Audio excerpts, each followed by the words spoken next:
La relación entre los medios de comunicación y el presidente electo de los Estados Unidos, Donald Trump, no ha sido la mejor. Las críticas por parte del magnate a periodistas y a diferentes conglomerados informativos fueron eje principal de su campaña y hoy generan el interrogante de cómo será el comportamiento del republicano con la prensa una vez más o una vez que asuma como máxima autoridad de los Estados Unidos. ¿Te ves en The New York Times? Es decir, el fracaso. Yo lo llamo la falta New York Times, ya que no estará en el negocio por mucho.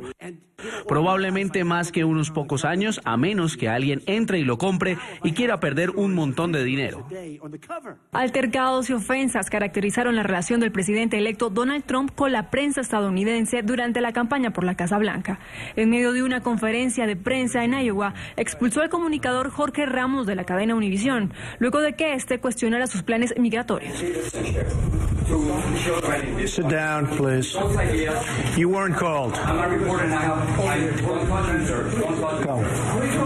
Pero uno de los momentos más controversiales fue cuando se burló del periodista del New York Times, Sergei Kovalevsky, quien padecía de artrogriposis, un síndrome crónico que limita el movimiento de sus brazos.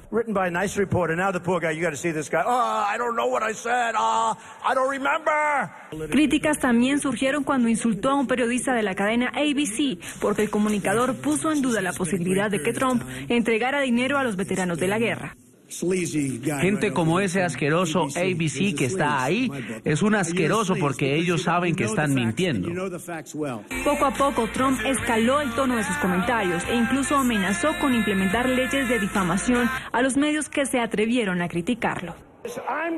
Una de las cosas que voy a hacer si gano es abrir nuestras leyes de difamación, por lo que cuando escriben a propósito negativo y horrible y artículos falsos, los podemos demandar y ganar un montón de dinero. Tras su triunfo, Trump no parece estar interesado en mejorar los nexos con la prensa. Este jueves no permitió que periodistas lo acompañaran en su avión a la primera reunión con el presidente Barack Obama en Washington, rompiendo así con una tradición presente desde que se tiene memoria. Además, se negó a responder a las preguntas. Ese mismo día, a través de su cuenta en Twitter, el magnate culpó a los medios de instigar las protestas contra su elección, que se tomaron las principales ciudades de la Unión Americana. Acabo de tener una elección presidencial muy abierta y exitosa. Ahora manifestantes profesionales incitados por los medios están protestando. Muy injusto. Raquel Godos, corresponsal de la agencia de noticias EFE en Washington, nos acompaña para hablar de este tema. Ella cubrió la campaña presidencial hacia la Casa Blanca. Raquel, bienvenida, un gusto que estés con nosotros. Hola, ¿qué tal? Buenas tardes. Un placer. Más allá, Raquel, de lo que pudieron registrar los medios de comunicación, allí hacíamos un resumen, en algunos momentos críticos de la campaña, ¿cómo era el trato de Trump hacia los periodistas? Tú, por ejemplo, te pregunto, ¿tuviste algún problema en la cobertura en esta campaña hacia la Casa Blanca? Bueno, lo cierto es que los medios internacionales y sobre todo los medios en español tuvimos muy difícil cubrir la campaña electoral de Trump y además había una clara diferencia entre la campaña de Trump y la campaña de Hillary Clinton. Era incluso complicado que te incluyeran en la cadena de correos electrónicos para que te enviaran sus notas de prensa. Entonces, desde luego ha sido mucho más complejo, mucho más opaco y ahora tras su victoria tampoco me extraña lo que está ocurriendo con la prensa. Forma parte de lo que ha venido haciendo a lo largo de estos meses de campaña. Por ejemplo, para la noche electoral solamente acreditó a aquellos medios internacionales que habían estado empotrados con él en su avión. Los medios que no habían hecho esa inversión de ir con Trump en los últimos días de campaña, las últimas semanas, viaje tras viaje, lo cual es un desembolso muy grande para las empresas mediáticas, pues se quedaron fuera. Si no habías estado con ellos en los últimos días totalmente pegados a él, no había manera de acreditarse para la noche electoral y de hecho así fue. Es decir, si no estás en el círculo cerrado del nuevo presidente electo, es posible que no puedas incluso acreditarte ante la Casa Blanca. Bueno, digamos que él tiene la última palabra y él tiene, su equipo me imagino diseñará cómo hacer para acreditar a la prensa. Desde luego es mucho más difícil también obstruir a la prensa cuando eres presidente de Estados Unidos que cuando estás como candidato electo, entre otras cosas porque la demanda de información es mayor y a lo que está acostumbrado el público es a una rueda de prensa diaria de tu portavoz, es a tener en los actos públicos y de importancia, de relevancia política, a un grupo de periodistas pegado a ti para poder contar qué es lo que estás haciendo con otros líderes mundiales, por ejemplo, con líderes nacionales, gobernadores, congresistas. Es muy complicado que mantenga esa obstrucción todo el tiempo. Y ya ha habido quejas de, por ejemplo, la Asociación de Periodistas de la Casa Blanca y de la Asociación de Corresponsales Extranjeros. Así que no creo que la prensa se quede callada en caso de que él decida obstruir el camino de los periodistas para cubrir su mandato. Raquel, te entiendo. Hay la queja de las asociaciones de periodistas, pero ¿qué piensan hacer si este bloqueo se mantiene? Porque resta algo de tiempo para que Donald Trump llegue a la Casa Blanca. Será el 20 de enero.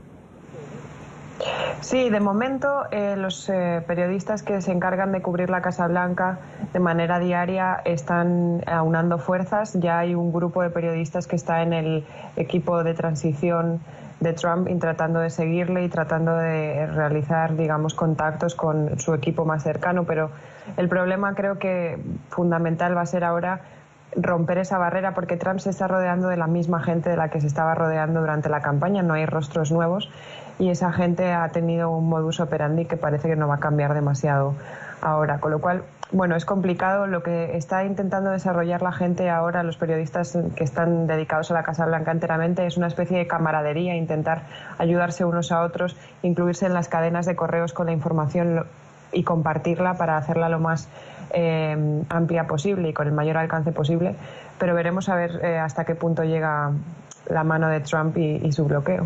Raquel, a ver si te entendí bien. La parte más dura la llevan los corresponsales internacionales acreditados allí en Washington. ¿La parte, perdón? La parte más dura, más fuerte, la están enfrentando corresponsales internacionales. Bueno, es que durante la campaña los que menos acceso teníamos a él éramos los corresponsales internacionales porque a él no le interesaba. Por una cuestión de impacto mediático, a él le interesaba que los medios nacionales le cubrieran sus actos para llegar a los votantes de aquí. Los internacionales le importaban más bien poco y si encima eras de habla hispana, pues era mucho peor.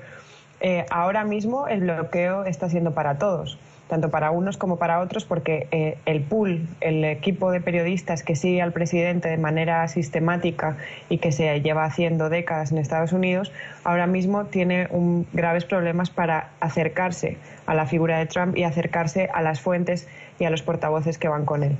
Y digamos que lo que están haciendo los periodistas de la Casa Blanca es hacer un grupo de periodistas más grande que comparte información con más periodistas. Por ejemplo, yo no estoy incluida en ese pool diario porque no cubro la Casa Blanca exclusivamente todos los días, pero sí que estoy incluida en ese nuevo grupo de periodistas más amplio para poder diversificar esa información y que llegue a más, digamos, fuentes y más puntos y más portavoces. Pero te escucho, Raquel, todavía es complicado saber el alcance. Todavía es complicado saber hasta dónde va a llegar ese alcance porque todavía de momento y hasta enero él no va a actuar de la manera propia de un presidente, entonces no sabemos hasta qué punto esa manera de obstruir el trabajo periodístico va a ser sistemática o no. Sí, lo que hay en este momento, y te entiendo, Raquel, es la preocupación de quienes cubren normalmente Casa Blanca, de que, por ejemplo, llegara Donald Trump el 20 de enero y dijera, oye, yo necesito NBC, CBS, CNN, cámbiame estos periodistas porque no me convienen, no son de mi agrado. Ahora, paradójicamente se parece mucho a la situación que viven los corresponsales internacionales en Venezuela, que algunas veces son convocados a unas actividades, a otras no. Parece mentira que en un país que defiende tanto la libertad de expresión y de información como Estados Unidos se tenga por lo menos hasta ahora el miedo, porque como tú lo dices, hay que esperar a ver cómo va a actuar Donald Trump el próximo 20 de enero, Raquel. Sí, bueno, no voy a ser yo la primera que utilice las semejanzas de las características de la palabra caudillo en Latinoamérica con lo que significa Trump ahora. De hecho, leí hace poco un artículo de Foreign Policy en el que comparaban a Trump con muchos dictadores latinoamericanos y con dictaduras ocultas bajo las herramientas de la democracia. Es temprano para ver qué es lo que va a hacer. Lo que sí es cierto es que sí tiene ciertas maneras que indican que no va a comportarse, por lo menos de una manera tan limpia con la prensa, para empezar, y para continuar, pues ya veremos. Ya veremos, y allí estaremos, Raquel, para poner el foco, el faro sobre el comportamiento de Donald Trump hacia los periodistas. Te agradezco mucho, Raquel Godos, corresponsal de la agencia de noticias EFE en Washington. Mil gracias por estar con nosotros. Una buena tarde. Gracias a ti, Carlos. Hasta la próxima.